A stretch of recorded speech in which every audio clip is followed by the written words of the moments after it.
Hello hello hello చెప్పండి చెప్పండి అమ్మా. ప్రజలు కూడా అట్లనే కొడతారా? హలో ఏందండి? ప్రజలు కూడా ప్రశ్నిస్తే కొద్దిటట్టే ఉంటారు, ఇంకేంటి?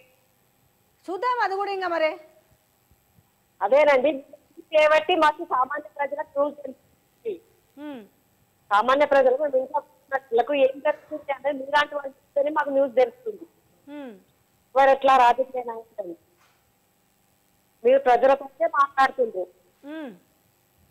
అదేనండి, అదే నొప్పి వస్తుందండి. ప్రజల గురించి మాట్లాడొద్దు. ఈరోజు ఇందిరమ్మ రాజ్యంలో అందరూ అంటే మంచిగున్నాడు. తెలంగాణ ప్రజలారా ఎంత సంతోషంగా ఉన్నారో అందరు పోయి ఆ ప్రగతి భవన్ ఆ ప్రజాపాలన ముందు పోయి చెప్పాలి. అందరూ అంటే ఆనందంగా ఉన్నాడు. ఇది ఇందిరమ్మ రాజ్యంలో స్వేచ్ఛ వచ్చిందంట. ఏదండి స్వేచ్ఛ?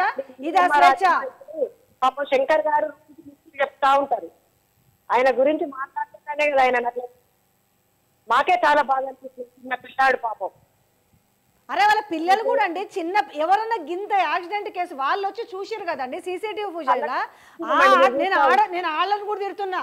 అరే మిమ్మల్ని ఎవరైనా పావులుగా చేసుకుంటుంటే చదువుకునే పోరలకేం పోయే కాలం వచ్చిందండి?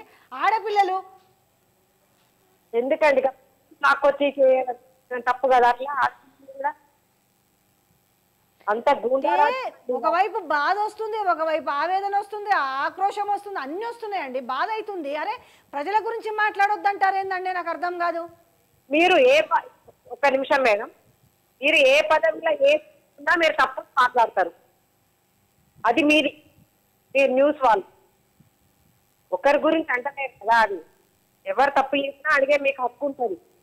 అంటే అడిగినందుకు కొట్టడమేనా? అంటే ప్రజలు కూడా భయపడాలి, ముందుకు రావచ్చు.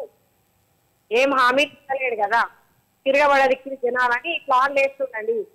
మిమ్మల్ని గొంతులు నొక్కిండి అనుకోండి, ప్రజలు భయపడి వెళ్ళిపోతారు కదా. అది ఆయన సంగతి. అదే చేస్తురండి. కొత్త కొత్త స్కీములు, కొత్త కొత్త స్కామ్లు వేసి అవి మనుషుల మీద రుద్దేసి గొంతు పెట్టాలని నానా బదనాం చేయాలి, నానా రచ్చ చేయాలి, లేకపోతే కొట్టాలి. మేడం నాకు గ్యాస్ సిలిండర్ అంటున్నాం, పిచ్చి జనాలు కదా. నెలకు సంవత్సరానికి 3,000 పడుతుంది. 6 సిలిండర్లు ఇస్తే మాకు వచ్చేది. వాటి కొరకు ఇప్పుడు మరి అది ఎందుకు ఇస్తలేడు? ఆసరా అది నెలకు 4,000 కదా, 6,000 కదా వికలాంగ. అంటే తక్కువ స్కీమ్కు వస్తుండు. అంటే అడిగే వాళ్ళని నేను జర్నలిస్ట్ అడిగే వాళ్ళను కొంచెం నొక్కగా ప్రజల గురించి ఏమన్నా మాట్లాడుతున్నాను. ఇది చాలా అన్యాయం అండి. ఇప్పుడు చాలా సఫర్ అవుతున్నామండి. మరి కరీంనగర్ అండి, ఆ న్యూస్ చూసినప్పటి కరీంనగర్లో కూడా అంత రాజ్యం లెక్కనే ఉంది. అప్పన్నం ప్రభాకర్ గారు అందరి మీద పడబడితే వాళ్ళు చేయడము, మాట్లాడము అట్లా మా దగ్గర కూడా. మేడం మీరు జాగ్రత్తగా ఉండండి మేడం. ఈ సామాన్య ప్రజలకు మీ వల్ల అంటే ఇప్పుడు జాగ్రత్త అండి. ఇప్పుడు శంకర్ని దాడి చేయించడమే కాకుండా రెండోది ఆయన పాపము ఆయన మహిళల పట్ల అసభ్యంగా ప్రవర్తించిందని అతని మీద ఒక బురద జల్లుతున్నారంటే అది ఎంత హీనమైన చర్య చెప్తారు. ఆయన చూస్తేనే ఆయన మాట్లాడుతుంటే మేడం ఒక గలీజుగా అనిపిస్తుంది. ఆయన చూస్తే ఒక వికారంగా ఉంటాడు. ఆయన చూస్తే ఆయన అసలు మనిషేనా? అసలు ముఖ్యమంత్రి పదవిలో ఉంటే మొహం కూడా లేదా? నోరు తెరిస్తే బూతులు మాట్లాడేటోళ్ళు, నోరు తెరిచి ఇది చేసేటోళ్ళు. ఆయన పిల్లవాడు ఏదో పని చేసుకొని పోతుంటే మార్పు జర్నలిస్ట్ మీద కూడా మారిపోయినా మార్పు అంటే ఇదే. అంటే రేపు ఇంకా ఇట్లా మేము పోతుంటే ఇట్లానే మనిషిని ఇట్లా చీరలు గుంజి చున్నీలు గుంజి మరి కొడతారా? మరి ఇట్లయితే ఇంతేనా జరిగేది? మార్పు అంటే అదే కావచ్చు ఆయన దృష్టిలో. మార్పు అంటే ఆయన దృష్టిలో అదే.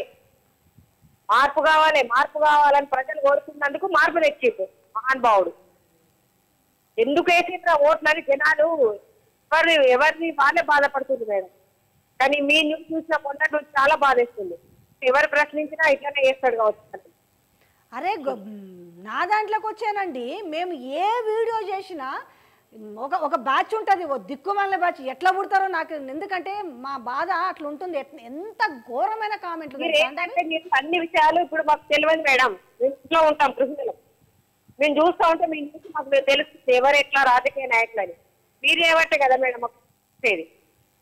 అంటే మాకు తెలుస్తుంది ఇట్లాంటి గొంతులు ప్రజలకు తెలుస్తుంది వీళ్ళనే కదా. వాళ్ళని ఆపేయాలని చూస్తాను. వీళ్ళు బెదిరిస్తే భయపడతారని కానీ ఎట్లా ఉంటారంటే ఏం భయపడతామండి? మా అయితే మనకు లాస్ట్ స్టేజ్ ఏముంటది? ఇక మహా అయితే ఒక చావే కదా. ఒక జర్నలిస్ట్ పోతే ఇంకొకరు రాకుండా ఉండరు కదా, ఇంకొకరు పోతే ఇంకొకరు వస్తారు కదా. ఒక్కరితోటే ఆయన తెలియని విషయాలు కావు కదా. ఆయన తమ్ముళ్ళు చేపిస్తున్నారో లేకపోతే ఆయన కింద ఉన్న లీడర్లు చేపిస్తారో తెలుసుకోవాల్సింది అదే. అరే మన ఇంట్లో మన తమ్ముళ్ళు, మన కొడుకులు, మన బిడ్డలు కొట్టించినావు. రేపు ప్రజలు తిరగబడితే అందరినీ పెడతావు. తిరగబడరా? రేపు మీరు జనాలకు వస్తే తిరగబడరా? తిరగబడాలా? చూస్తాం, కొన్ని రోజులు చూస్తాం. 100 రోజులు దాటనియండి, అందరం తిరగబడతాం మేడం. పార్లమెంట్ ఎన్నికలు వచ్చేసరికి ఆయన మీద తిరగబడుతుంది చూడండి madam. Thank you so much అమ్మ. ఈరోజు మహిళలు చాలా మంది కాల్ చేశారు, నాకు కూడా చాలా ధైర్యంగా ఉంది. Thank you so much.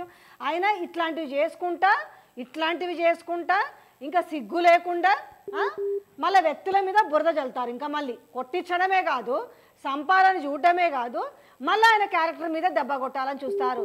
అనేటోడికి ముందు వాడింట్లో వాళ్ళ అమ్మ, వాళ్ళ అయ్యో, లేకపోతే వాళ్ళ ఇంట్లో ఉంటారు కదా అన్నలో, తమ్ముల్లో, కూతుర్లో ఎవరో ఉంటారు కదా, వాళ్ళ క్యారెక్టర్లు ఏ విధంగా ఉన్నాయో మీరు ముందు చూసుకోరు. మీ ఇంట్లోవి ఒకరి మీద బురద చల్లే బదులు మన వెనకాల ఏముంది. అందుకే అంటారు మనిషిని గురువిందతో పోలుస్తారు క్యారెక్టర్ని. నీ కింద ఏముందో చూసుకో. ఒకరిని నువ్వు వేలెత్తి చూపించేటప్పుడు నీ వైపు ఎన్ని చూపిస్తున్నాయో చూసుకో.